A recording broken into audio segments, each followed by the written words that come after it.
Hi again folks, how you all doing? This is a Hornby 4P that was sent to me by Jeffrey. He told me it's got a bit of a kick that's present even when the motor is disengaged. He checked the double gear, which is okay, and so suspects the drive gear is split, but didn't fancy taking off the underframe and dealing with the pickups, etc. In order to find out. So he's asked if I would do the honours. Let's turn on the power and see what happens.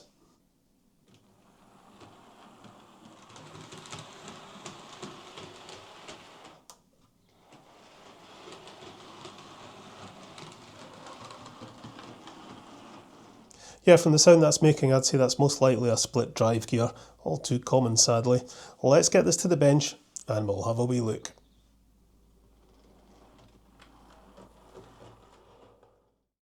Right, we'll get a look at this 4P. Blimey, it's cold. Yeah, I like a 4P. I don't think I've looked at one of these before. I've looked at a few of the older 4Ps that Hornby did. And I fitted a replacement motor in my one, which runs very well, but I've not looked at a more modern one. So the noise this was making, yeah, I suspect the drive gear is split.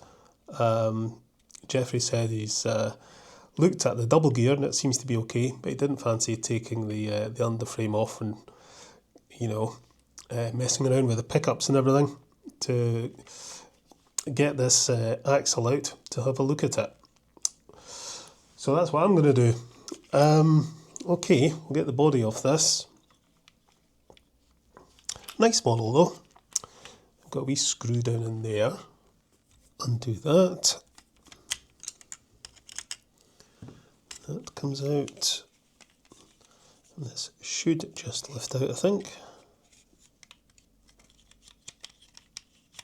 Clipped in at the front, I believe. Oh, come on. Little bits of polystyrene everywhere. And I'm not liking the look of that valve gear actually. It looks like it's been a wee bit bent. There we go. Yeah, this valve gear, the main rod is kind of bent and it just looks just not quite right. I don't know if you can see, but the main rod is kind of bent, and this piece of the motion bracket is kind of bent backwards a bit, and the sliders look as if they've been bent open a little bit. So I think what I'm going to do, first of all, is just check the double gear just for my own curiosity. Jeffrey said it's okay, but not that I don't believe him, I just want to check it for myself. Undo that.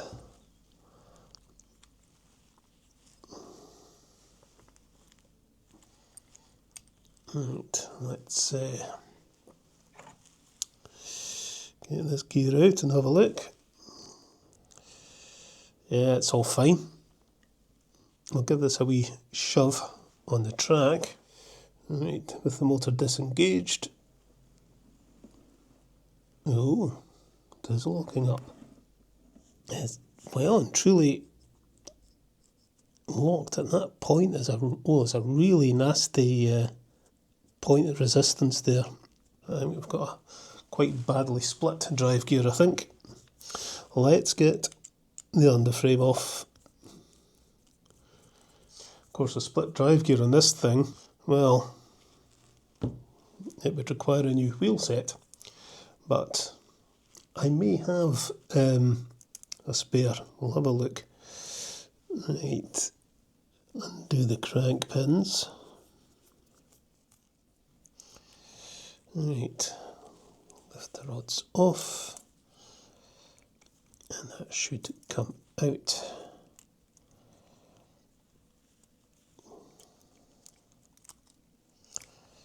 Go. Yeah, it's split. I wouldn't have thought that. Oh, there's another issue with this. So you can maybe just see the gear is split there. but this nylon washer on this side is bent right over. That wouldn't help matters. Just check the intermediate gear.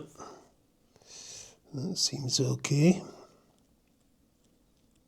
Right, I'm going to go online and see if replacement wheel sets are available for this. Hopefully they are. If not, I'll have a look around in my spares box, but yeah, we might have a problem. So I was online and I found a replacement wheel set for this, but it was very, very expensive, just a bit too expensive. So I thought I'll have a rake around in my spare box and see what I've got. And I've got 3 axles here that have got what appears to be the same drive gear. So if I pull a wheel off this and pull the gear off, I can take one of the gears from one of these axles and fit it on, fit the wheel back on, making sure I get the quartering right, and we can try that. So I'll pull this off, it should come off easy enough. There we go, off it comes. I'm just going to try something. If I put that across like that.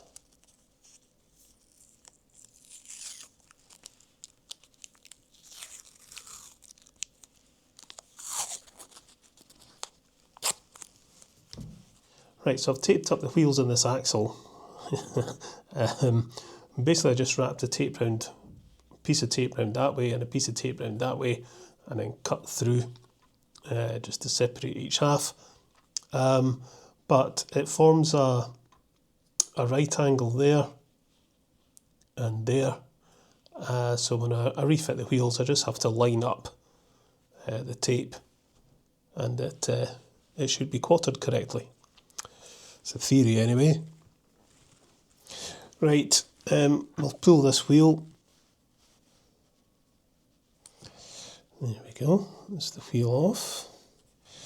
Now the gear will come off easy enough because it's split. We'll give that a wee scoosh with contact cleaner just to degrease it. We'll give it a wee wipe. Now this little washer has been badly bent over, so we can counterbend it. It's almost snapped actually. We'll fit the gear.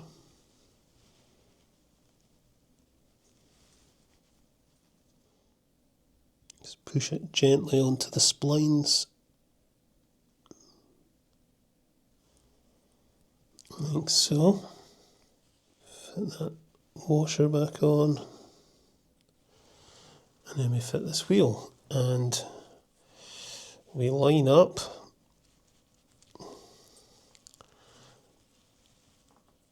the tape.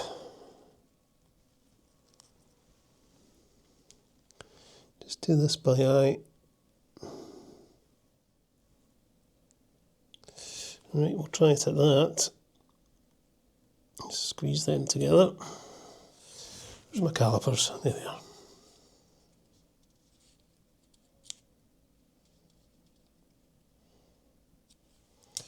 A wee bit more. That'll do me. And hopefully these are quartered correctly. Remove the tape.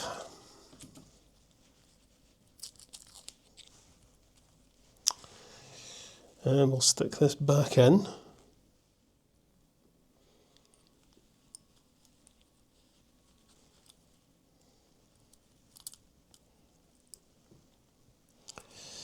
This is a bit of a fiddle with these nylon washers.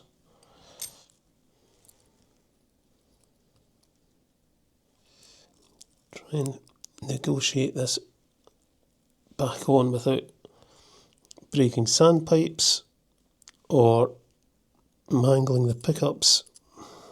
Something's catching, I think it's those nylon washers. It's a bit like trying to get eels in a jar, this. I think the nylon washer on this rear axle is bent over as well. Oh dear. Right, I can't see because it's black plastic on black plastic, so I'm going to get a new toy out a nice bright LED strip, which helps me see what I'm doing. Looks ridiculous, but there you go. Right, now I can see that that pickup is preventing that.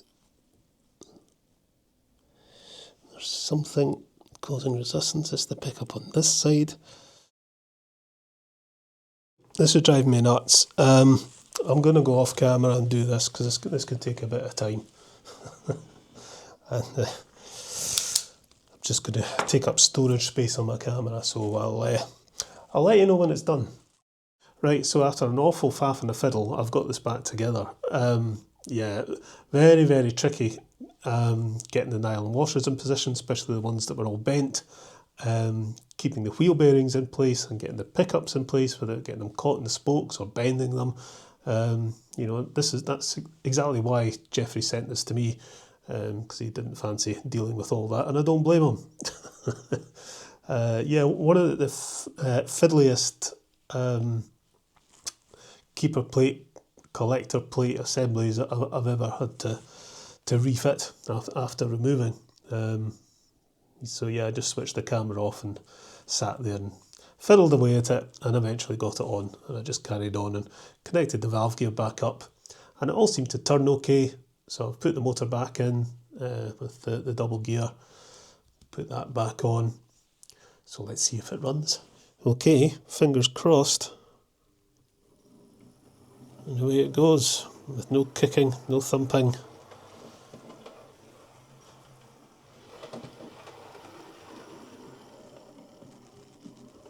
Right, what I'm going to do is I'm going to give this a wee test run on the layout, just to make sure that it runs okay and that the pickups aren't causing problems going around corners or through points or whatever. And if it runs fine, I shall leave that alone. We'll open the gearbox up again, get some lubrication in, but let's just go and see if this runs. Right, let's see if this goes around the layout okay, because, you know, as I've said before, just because it works on the test track doesn't mean to say it's fixed properly.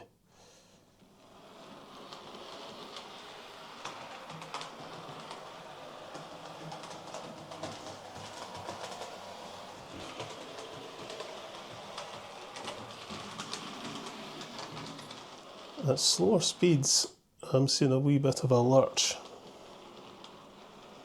It's okay in reverse, but going forward,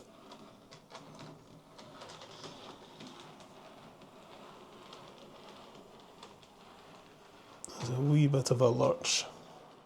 So yeah, it's running okay, but I notice going forward slowly it is lurching a little bit. That could be down to the replacement gear. It could be down to some kind of restriction in the motion somewhere. So I'm going to disengage the motor again, get it back on the track and push it and see if I can feel any resistance. I still suspect this left valve gear is a bit iffy, but it could be the pickups hitting the inside of the wheels, or it could be those mangled washers are catching the inside of the wheels. Yeah, I'm very tempted to remove them actually. I think they are doing more harm than good, to be perfectly honest. So we shall take this apart again, but I'm going to go get some lunch and take the dogs out. So I'll come back to this later.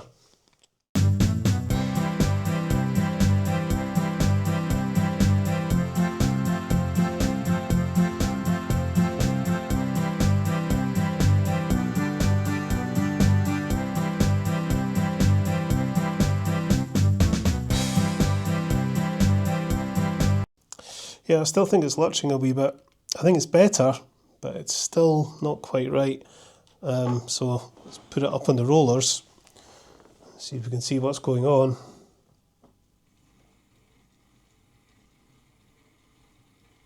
See, it's got a wee kick. That's what will be causing the lurch.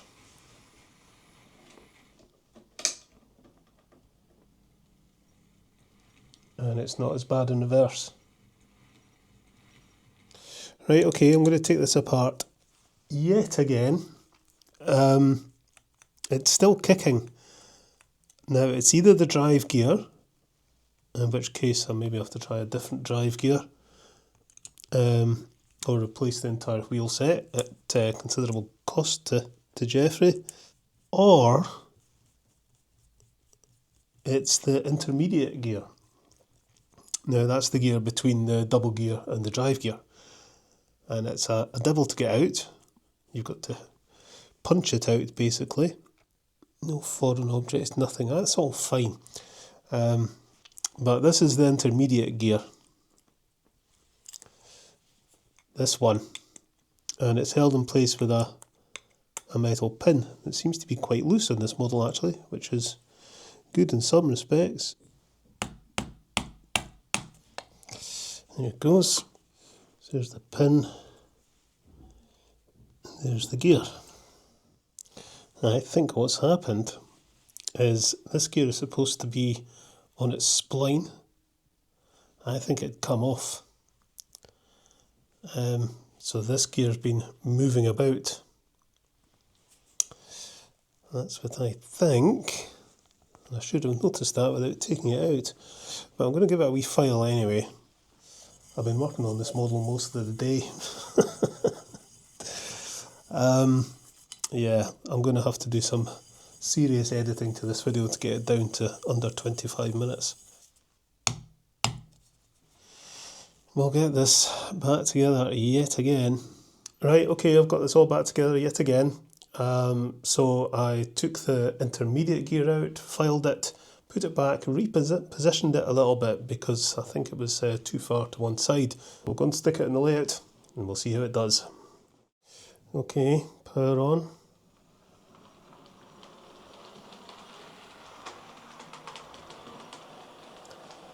That seems better to me. What's the ammeter saying? A very steady 100 milliamps. I think we've sorted it. So there we go, it seems to be sorted at last. I've had this thing apart and back together again at least half a dozen times today. It's it's been a patience tester, this one, but I was determined to sort it, and it was a bit annoying when I replaced the split drive gear, did all that, kept the quartering right and all the rest of it, but it just wasn't running forward smoothly. There was just that little slight lurch, and you could see the ammeter pulsing. But I had a very similar case just recently. I can't remember what locomotive it was, but a very similar case, and it was doing exactly the same thing. So I took it apart, took the intermediate gear out, filed it, put it back, repositioned it a little bit, and lubricated it, and that was the problem solved. And it turned out that this was the same. It seems to be working, so I'll get the body on and we'll pull it out of the shed.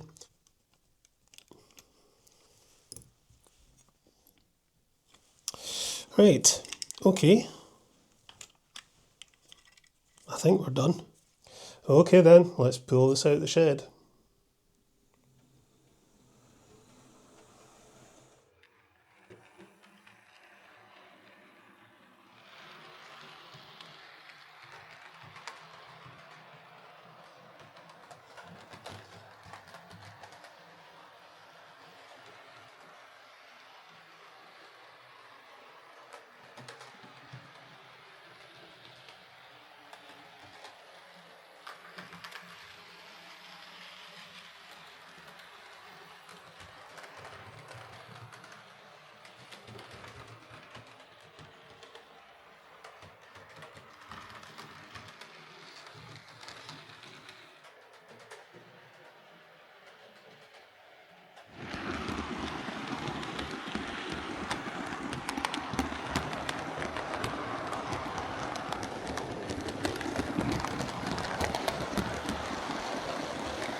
So there we are, that's Jeffrey's 4P sorted out. Another split drive gear situation, and a wee problem with the intermediate gear. Luckily I had some spare drive gears I could use, so it wasn't too big a deal to replace that. But the collector plate on this model is really fiddly, and those mangled nylon washers were just a menace. Getting rid of them helped, but once it was all back together, the locomotive was lurching a little going forwards. So I took it all apart again, I removed, cleaned, filed and re-lubricated the intermediate gear, and that seemed to do the trick. No more lurching. But yeah, I actually lost count the number of times I took this locomotive apart and put it back together again. But it's running very nicely now, so I shall get it packed up and sent back to Jeffrey. Catch you later, folks.